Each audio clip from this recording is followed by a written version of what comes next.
Sometimes it's hard to overcome. Sometimes it's stories that have been told to us from the past. And we need to identify where those stories actually originate from, who taught us to use these words against ourselves. You're listening to The Art of Resilience Show, a podcast that inspires those seeking to uncover their own resilience. I'm your host, Hussein Al-Biati, once a refugee, now artist, author, and entrepreneur. Join me in my mobile studio as we sit down with some of the most diverse, knowledgeable, and resilient guests to discuss their state of mind. Yo, what's going on, my resilient people? Welcome back to another episode of Art of Resilience. I'm Hussein Al-Biati, and in this channel, my goal is to empower the state of minds of creatives and small business owners. In this episode, I'm going to be talking about how to flip negative self-talk. Number one, it's why. Why is this important? Why do we need to flip negative self-talk? Let's be real. We're with ourselves all day, every day, pretty much the rest of our lives. So how we speak to ourselves really matters. Sometimes it's hard to overcome. Sometimes it's stories that have been told to us from the past. And we need to identify where those stories actually originate from, who taught us to use these words against ourselves. And we need to figure out how to uncover our truth and bring that out and start utilizing positive words to reinforce our work and our commitments. I think this is a very powerful thing that a lot of people negate when it comes to professional settings or just doing work, or especially creative work. And so, why? Why does this matter? And I think for me, it matters because I'm trying to always develop a future me right now. And the future me doesn't like to be spoken to in a negative way. And so how could I do that to myself today? So it's like rebuilding a habit, retelling myself new stories.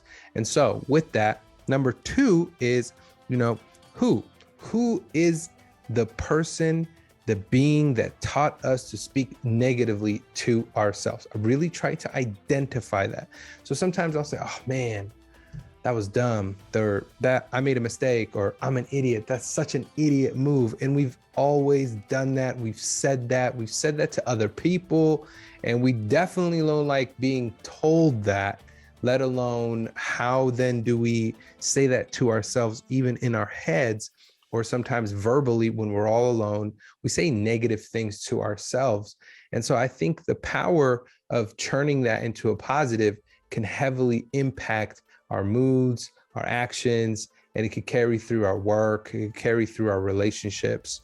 So identifying who can really help then for you to establish that it doesn't come from within you, it does come from an outside source. And if that's the case, then you can control what is within you and you can alleviate what you can't control, which is outside of you. And so if this is an external voice coming in, we need to figure out how to get rid of that over time. So the last thing is how. How do I get rid of this, Hussein? How do I get rid of this voice? How do I get rid of the negative self-talk? Well, it's not an overnight process, right? And my thing is always breaking down very complex things into their smaller components. And so really choosing one or two words that you repeatedly say to yourself. For me, it was, when I was younger, calling myself an idiot. And I think that just came from this notion of, when I was growing up, being a kid, didn't know how to pronounce things. I heard it a few times from, peers. And so I kind of adapted it as my own thinking.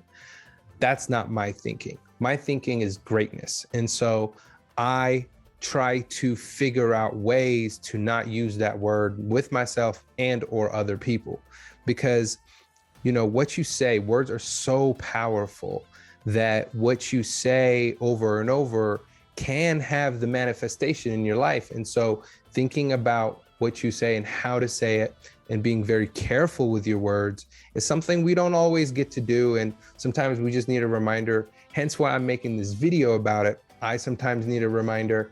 And so with that, think to yourself, like, what is that word and how can I start flipping it, making the positive of it? And so instead of saying like, oh, I'm stupid, you say, oh, that was smart. That's not the smartest way to go about it. but I'm going to approach it in a smart way, just, inputting the word smart. And so by placing that word in there instead of being stupid, then you start to chip away at that old story, that old thinking that's not serving you, that's not serving your community, it's not serving your work. And again, we don't like to be called stupid, but we do it to ourselves. Why does ourself get that permission? And so we have to disassociate and understand, who's actually saying that? Where did that voice really come from? And start figuring out that, I'm going to take control of this word. I'm not going to let it own me or ruin me or, rule my state of mind. I'm actually going to change it. I'm going to retrain it to give me what it's supposed to have always given me, which is positive reinforcement, creating a positive loop for yourself. You guys, if you haven't yet, please like, comment, or share. Please subscribe. If you haven't yet, we have the Run for Refugees coming up for World Refugee Day. If you haven't signed up yet, please go to refutees.com and you'll see all the information about it. I know this is huge. If you need some accountability, we are starting the Resilience Club this week. The link is also in the description. You can check it out. You can be surrounded by some amazing people who are doing pretty cool work where we do these conversations on a weekly basis and get the help that they need. So on that note, I got to get back to work. You have a fantastic rest of your day and week, and I look forward to see you on the next episode. Peace.